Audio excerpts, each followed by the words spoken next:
лишает разум способности мыслить и действовать. Здорово, YouTube, смотрим самый страшный стук в дверь от типа, которого мы смотрели видос. Самый страшный звонок в дверь. Вот, как хороший видос был. Сейчас посмотрим этот. Как страх. А его главным источником всегда остается неизвестность. Двери. Чаще всего это буквально единственное, что отделяет нас от внешнего мира. В разных культурах двери символизируют разные вещи. Где-то это некий У портал, меня двери символизируют вход и выход. пройдя через который ты оказываешься в совершенно ином состоянии. В храмах Древнего Египта пороги и входные двери часто символизировали переход из мирского пространства в священное, отделяя таким образом сакральное место от обычной жизни. В славянской культуре входная дверь и порог считались некой магической границей между домом и миром живых и внешним миром, который мог быть наполнен опасностями и потусторонними силами. Не здоровайся и не прощайся на пороге. Это примета, да.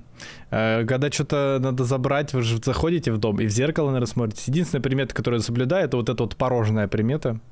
И примета посмотреться в зеркало, когда что-то забыл. Единственное. Мне даже похуй, если черная кошка пробежит. Ой, фу-фу-фу. Ай-ай-ай. О, блядь, с кислотой рыгнул, прикинь. Фух. К несчастью. Через порог ничего не передавай, будет ссора. Не мети мусор через порог, выметишь счастье. Наверняка вы что-то из этого слышали. Но если со сверхъестественным в целом-то все понятно, то есть кое-что куда страшнее сверхъестественного. Естественное.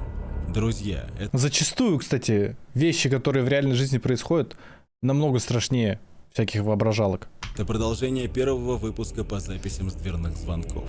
В отличие от других выпусков и тематик по разным историям, здесь есть одна важная особенность. Мы с вами знаем, что за каждой записью стоит история, но чаще всего понятия не имеем, какая. Информации я дам столько, сколько смогу найти по всем этим историям, но каждая запись чаще всего это лишь одно страшное, мрачное, тревожное мгновение, за которым следует лишь тьма и пустота, в которые мы сегодня с вами и погрузимся. Бум!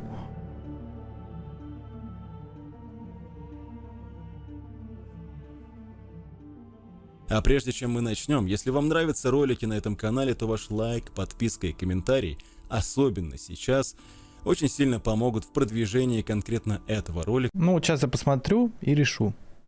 YouTube. Спасибо вам за это. Также напомню про телеграм-канал, в котором я делюсь дополнительными материалами к выпускам. И обязательно подписывайтесь, чтобы мы с вами 2019 года. Лос-Анджелес, 11 часов вечера. Все тихо, спокойно, это обычный вечер, как вдруг на улице слышно вот это.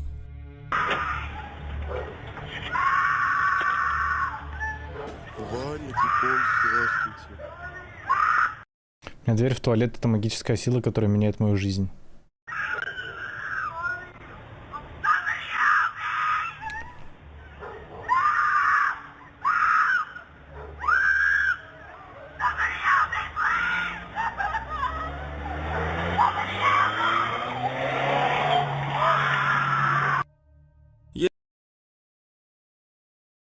Бля, мурашки аж прошли. Если очень внимательно прислушаться, то помимо общих криков и слов «спасите кто-нибудь», можно услышать еще и мужской голос, который говорит «прости меня».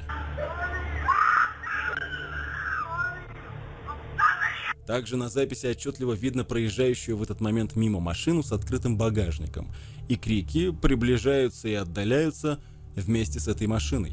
Было ли это похищение? Большинство склоняется именно к этому варианту. При этом полиция так и не выяснила, что это было, кто там был и что вообще произошло. Поэтому это все лишь догадки и не более. Интересно еще то, что в запись не попало, а именно мужчина, один из соседей, выбежавший из дома и попытавшийся на самом деле догнать эту машину. Я сейчас к маме спать пойду. У него, к сожалению, ничего не вышло. И про эту ситуацию больше ничего не известно. Максимум информации, что я нашел, это было предположение в интернете в какой-то момент, что девушка на видео — это некая пропавшая Ташира Боутон. Однако спустя время, по последней информации, Ташира нашлась, она была в порядке и сама утверждала, что на той записи не она. Свидетели еще сообщили, что видели, как мужчина в машине тянул за волосы девушку на пассажирском кресле. В машине их было двое. Кто же там был и что случилось с этой девушкой, до сих пор остается открытым вопросом. Как, блядь? Там что, в Америке нету камер, нахуй? Как это возможно? 2019 год, блядь. Это удивительно для меня просто. Я помню, я маленький был, у меня был триггер на звуки на всякие громкие в детстве. Там самолет, когда летел на Домском, да? Или там, когда там, я не знаю, что-нибудь такое, знаете, вертолеты иногда пролетали у нас. Я такой в детстве, блядь, мам, ты слышала? Мам. То есть каждая хуйня вот эта, я бежал, роняя кал, блядь, с одеялком в трусянделях и спрашивал маму, слышала ли она это или нет. То есть ночь для меня была тем еще испытанием, потому что я ложился и пытался ничего не слушать, блядь.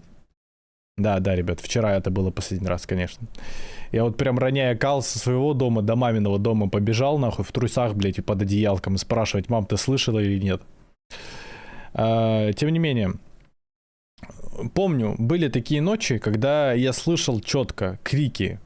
Ну, возможно, это пиздюки баловались, то иногда я крики слышал жуткие, бля. Как кто-то вот почти так же орал, и помогите орал, и голос рвал, блядь. И мне прям было стрёмно, я говорю, маме, слышала ли она? И она говорит, да, слышу. Я говорю, а что делать, может, полицию? Она вставала, мы смотрели в окно оба, ничего не видели. Потом, это затихало, и единственное, что я усвоил, да, от этого всего, то, что нехуй бродить по ночам, где попало. Ночь, чтобы спать. У меня так дед говорил, деду так его дед говорил, блядь. Ночь, чтобы спать. Нехуй нахуй. Вот и все. Вот. Я тоже думаю, стал бы я идти там в 3 часа ночи по переулку, по темному, который я не знаю. Нет. Значит, ко мне эта ситуация с большей вероятностью не прилипнет. От машины в подъезд, с подъезда в машину, все, блядь. И вот так вот. Но такие ситуации были, конечно. Было стрёмно. А еще помню, у меня были окна на 1-м этаже в Омске. И окна выходили прям на подъезд. И когда там сидели странные типы, я не выходил. Я не выходил из дома. И когда меня звали друзья гулять, я говорю, не, пацаны, я не выйду тут. Я, пацаны, не выйду тут возле подъезда, кто-то, они со мной заходили, блядь, и мы выходили вместе. Чё, похуй? Царю нужен эскорт. Ну, эскорт, кортеж. Вот, эскорт не то. Кортеж. Типа сопровождение.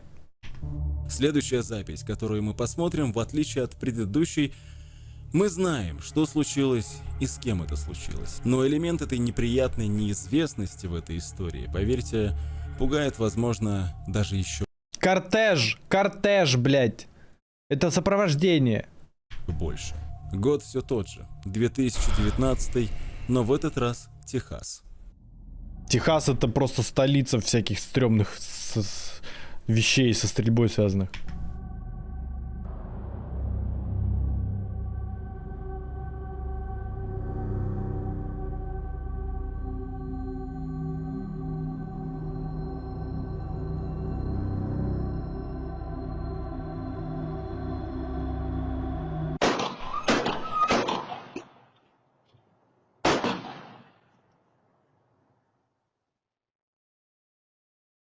А?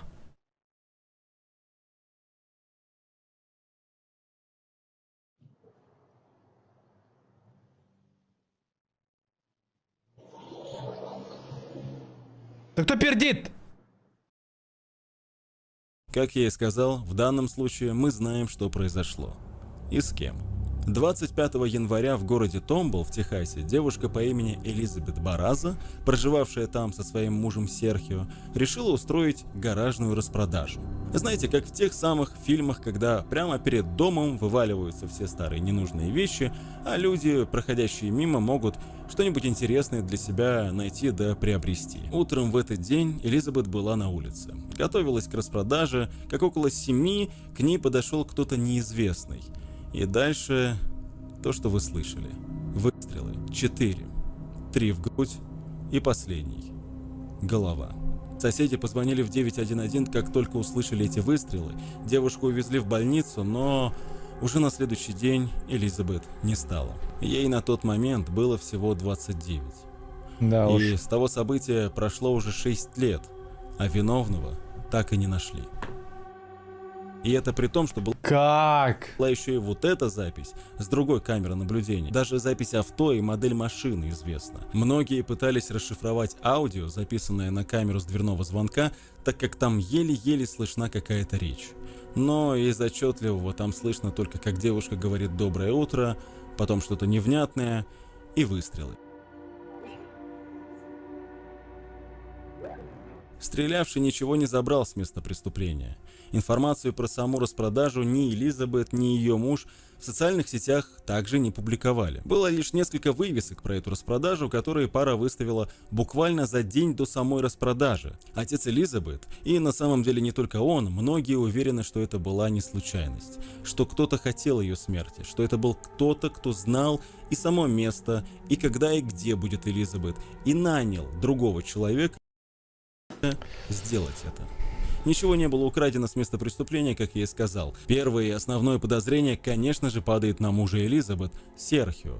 Но это все лишь голословные обвинения, так как никаких доказательств и подтверждений этому нет. Хотя, опять же, когда я собирал информацию для этого выпуска, я натыкался чуть ли не везде на комментарии людей о том, что во всем виноват Серхио. Он все знал, он все подготовил и все в этом роде. Опять же... Ногти подстриг. Видно, бля? Да ебетесь. Еще раз. Никаких подтверждений этому нет. Это лишь догадки, поэтому остается только надеяться, что рано или поздно, даже спустя столько времени, правда когда-нибудь да всплывет, а совершивший это зверство понесет наказание. По крайней мере, родители Элизабет все еще не теряют надежду. Они активно ведут и обновляют сайт, посвященный произошедшему с их дочерью. Там очень подробно собрана вся информация, и они даже недавно повысили вознаграждение за любую деталь, за любую зацепку, которая может помочь в расследовании. Буквально недавно с организацией Crime Stoppers, которая дает возможность людям анонимно сообщать информацию о каких-либо преступлениях, они повысили вознаграждение до $50 000. За любую зацепку, за любую, которая может привести к правде. Элизабет, как я и сказал, было всего 29. По словам всех, кто ее знал, она была доброй, веселой, очень любила «Звездные войны» и Гарри Поттера, была даже активным участником местного сообщества косплееров, часто участвовавших в благотворительности. Они приходили в больницу к больным людям. Ей просто нравилось делать другим людям приятно. Элизабет не стала в той же больнице, в которой она с другими косплеерами выступала как раз для больных в рамках благотворительности. А еще девушка была донором органов. И после смерти она спасла аж 4 человек, подарив им часть себя. Офигеть. И вот очень, эта неизвестность, о которой я говорил, неизвестность того, почему и кто это сделал, спустя столько времени, имея на руках все эти записи, это искренне пугает.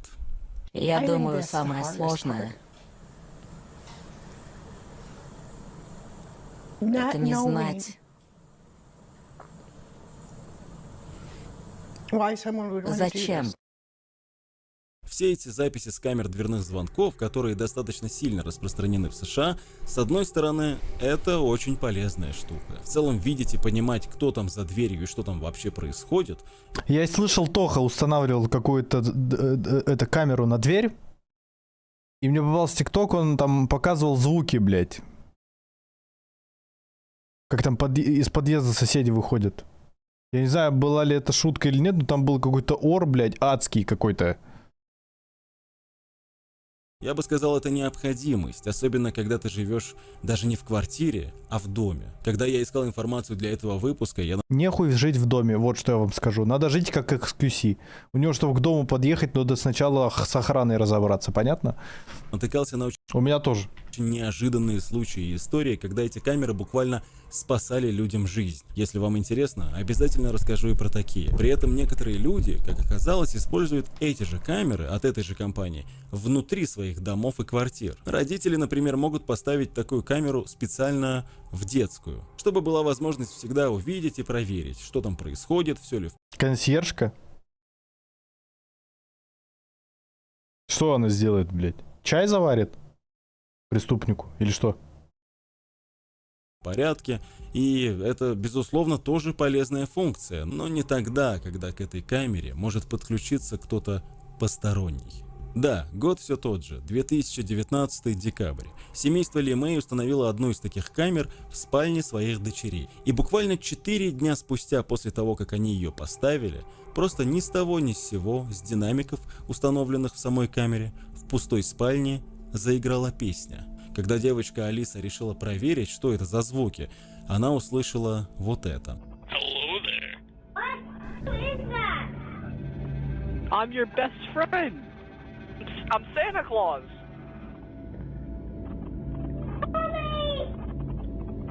I'm Santa Claus. Don't you want to be my best friend?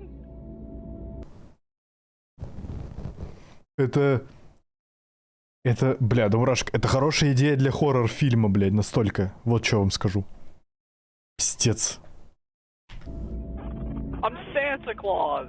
I'm your best friend. С ней через камеру говорил какой-то мужчина, назвавшийся ее другом по имени Санта-Клаус. Девочка, естественно, была перепугана и тут же позвала маму. Кто взломал камеру, неизвестно, а сама компания дала семье Ли Мэй довольно странный и очень обобщенный ответ. Ну, вот эти вот камеры, не хочу вам соврать, но какая-то часть из них, которая сделана на какой-то старой технологии, что-то там по IP-шникам как-то к ним подключаться, она очень уязвима ко взлому. И есть даже сайты целые, на которых есть видосы с этих камер. Вот, они просто дешевые, дешевый равно небезопасный. Ответ о том, что чисто технически следов взлома они на своей стороне не обнаружили. Не, ну это жестко, бля, прикиньте, к камере подключился тип и говорил еще, вы слышали этот голос безумный? I'm Santa Claus, I'm your best friend, бля. Наша команда по безопасности расследовала этот случай, и у нас нет никаких доказательств несанкционированного доступа или компрометации систем или сети Ring. Недавно мы узнали об инциденте, в ходе которого злоумышленники получили учетные данные некоторых пользователей Ring, например, имя пользователя и пароль, из стороннего внешнего сервиса, никак не связанного с самой Ring, и использовали эти данные для входа в Я всегда искал номера и звонил по номерам из интернета, например, Джейсон Вурхис и так далее, а потом не спал всю ночь. Классно. некоторые аккаунты Ring. Знать, что кто-то наблюдает за моими дочерьми в их комнате, это мой худший кошмар, сказала тогда мать Алисы. Но, как оказалось, таких случаев взлома довольно много. И вот еще один из них.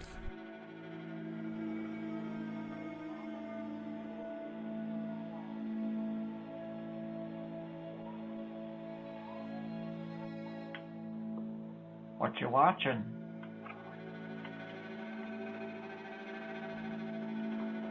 Hey, what show is that?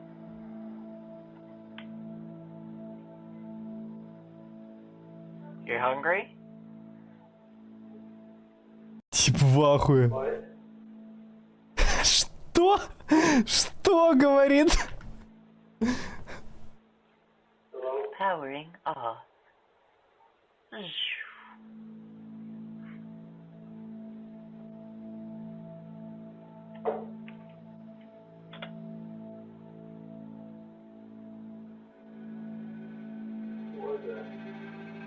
Hello.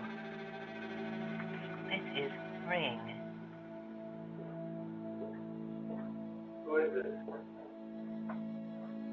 У нас бы в России послали нахуй. Бля, я... Блядь, это правда. Сказали бы, иди нахуй. Да иди нахуй, заебал. Он прям с диваном бы, наверное, сказал. Еще бы кинули что-то, блядь, типа пульта, знаешь, вот так вот. Чтобы она нахуй вот так сбилась и вот так смотрела, блядь.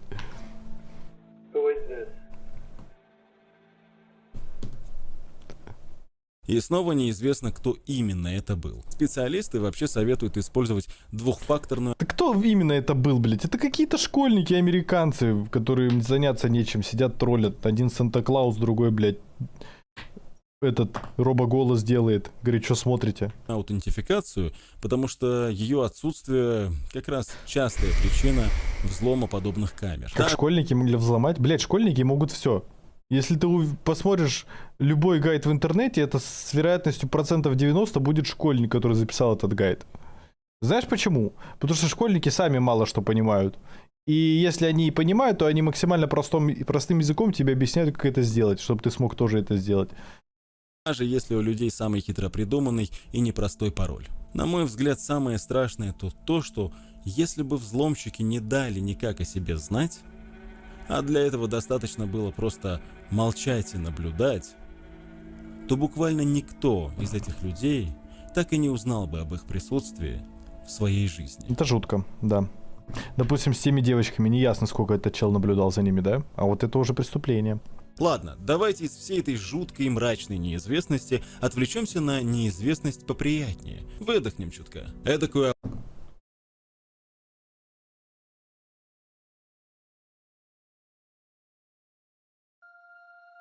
обязательно Твою мать, твою мать. закрывайте двери. А лучше прямо сейчас перепроверьте, точно ли вы закрыли дверь. Под прошлым выпуском некоторые сказали мне спасибо за столь очевидное напоминание. И не открывайте, никогда не открывайте незнакомцам.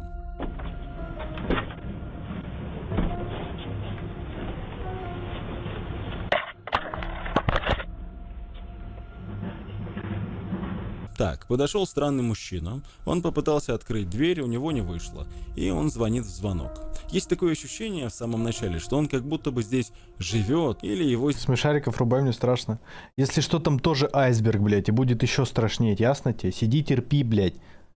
Зубы стисни, блядь, кулачки сожми, смотри стрим, понятно тебе? Сидит, смотрит, блядь, страшно ему или ей. здесь ждут, например.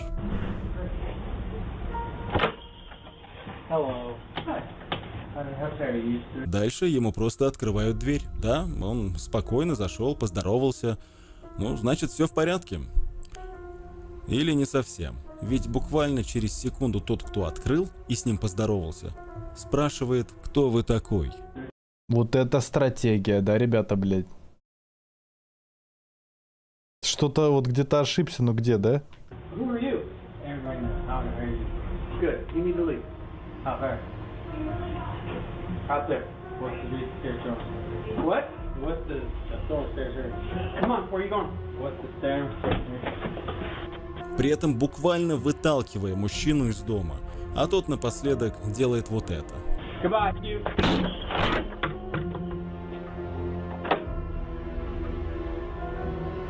И все. Да он себе больше урона нанес, блядь, чем двери. Это вся история. Но если задуматься, то, что мы с вами увидели, это по сути хэппи-энд, который мог обернуться совсем иначе. Друзья, то, что сделал хозяин дома, делает вот это. Goodbye, you. На тебе ебаная дверь, нахуй!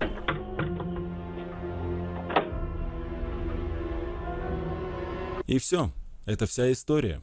Но если задуматься, то, что мы с вами увидели, это по сути хэппи-энд, который мог обернуться совсем иначе. Друзья, то, что сделал хозяин дома, пожалуйста, не повторяйте такого. Причем слышно, что он там дома не один. Наверняка с семьей, с Да, женой, скорее всего, просто мужик уверенный, блядь. Знал, что если что, этому не пиздячит нарколыги.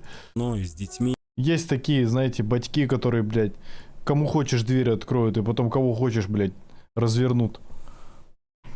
Один Да и мамы такие есть. безрассудный поступок, просто поворот дверного замка и открытие двери может привести к очень большим проблемам. Но что делать, если вы ждете курьера? Все же мы открываем им двери. Вот и Рэймонд Хоукинс, автор следующей записи, сделанной на камеру дверного звонка в Великобритании 1 мая 2020 года, просто открыл дверь курьеру.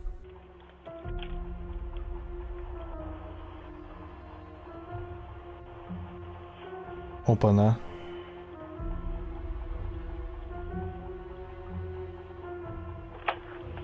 Мужчина открывает дверь, курьер говорит, что ему нужно сфотографировать посылку. Опять же, для нас, мне кажется, очень привычная и понятная ситуация. Но вот что происходит дальше.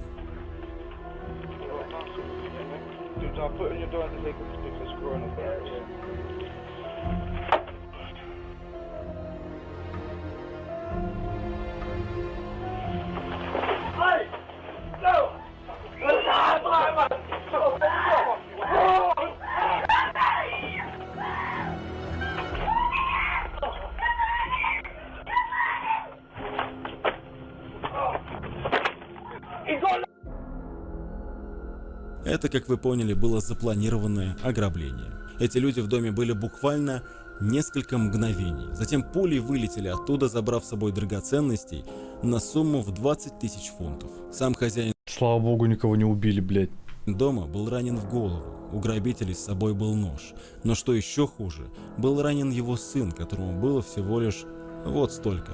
Ранение было в плечо от выстрела. По информации, что я нашел, и с мужчиной, и с его сыном все, к счастью, Спасибо за донат. уже в порядке. Чего не скажешь о нападавших. Курьер, а именно Кристофер Саржент, которому сейчас 31, был арестован и приговорен к 15 годам. Его пособник Энтони Ласкелес, которому 37, был приговорен к 18 годам, а 31-летний Аджайпал Синг ко всем 20. У меня только один вопрос. Как теперь курьерам открывать? Как говорится, спасибо за еще одну фобию. Всегда смотрите в оба.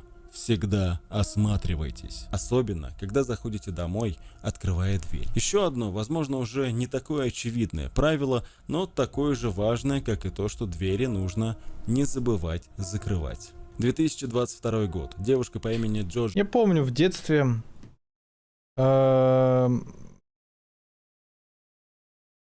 Кто-то за мной пытался зайти, знаете, в подъезд. Ну там, ну блядь, ну что там, в такие времена были, такой район, да, в Омске, как бы, возможно, там что-то были и наркоманы, я думаю, точно, были и наркоманы, и кто там только не был, и всякие подозрительные типы. И когда, знаете, особенно зимой, я со школы шел, иногда темнело быстро, особенно если какая-то секция была или еще что-то Валик, такое. Япон, здравствуйте. Спасибо, Саша, за донат. Я поздно возвращаюсь домой, ну типа, да, часов 5, а там уже темно. И вижу, кто-то стоит возле подъезда. Прохожу вот так мимо подъезда, смотрю. Если не странный тип, то захожу. Если подозрительный, то я, бля, знаешь, ну так, типа, подожду, поиграю на площадке рядом с домом, пока съебет. А один раз, я помню, подошел к подъезду и боковым зрением заметил, что мужик, стоявший, бля, или гопник какой-то, вот так вот прям смотрел и подошел ко мне поближе, пока я ждал, пока я открою дверь. Я притворился, что я ключи просрал. Понял? Типа вот так что-то сделал. Достал телефон, свою раскладушку, там, типа изобразил то, что маме звонит, говорю, мам, я ключи туда-сюда. Вот, потом убежал, ну, ушел. Говорю, тут странный тип, там соседи вышли, встретили меня.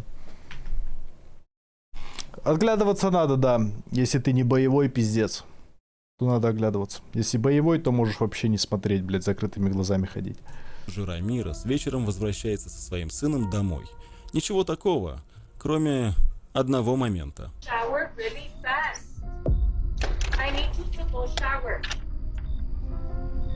Вот это что такое, блядь?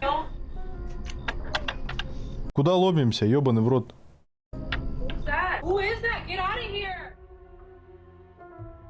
Чё хотел, алё, бля, козёл? Этот жуткий и холодный взгляд, с которым он просто стоит и смотрит, честно говоря, хуже любого хоррора. Но на самом деле могу немного, наверное, вас успокоить. Спустя какое-то время родные этого мужчины связались с девушкой, сообщив, что он на самом деле болен и что он перепутал свой дом с чужим, заверив девушку в том, что он не опасен и ничего плохого делать не собирался. Но Ну прям, бля, если болен, тем более. будем честны. Хорошо, что она все-таки закрыла дверь. Что ж, и давайте напоследок, как и в прошлый раз, завершим этот выпуск чем-то действительно страшным и шокирующим. То есть, как типы ворвались в дом к типу, это не страшно и не шокирующе, да? На кадрах будет изображен настоящий монстр. Хитрый, опасный, неудержимый, готовый на все, чтобы попасть внутрь.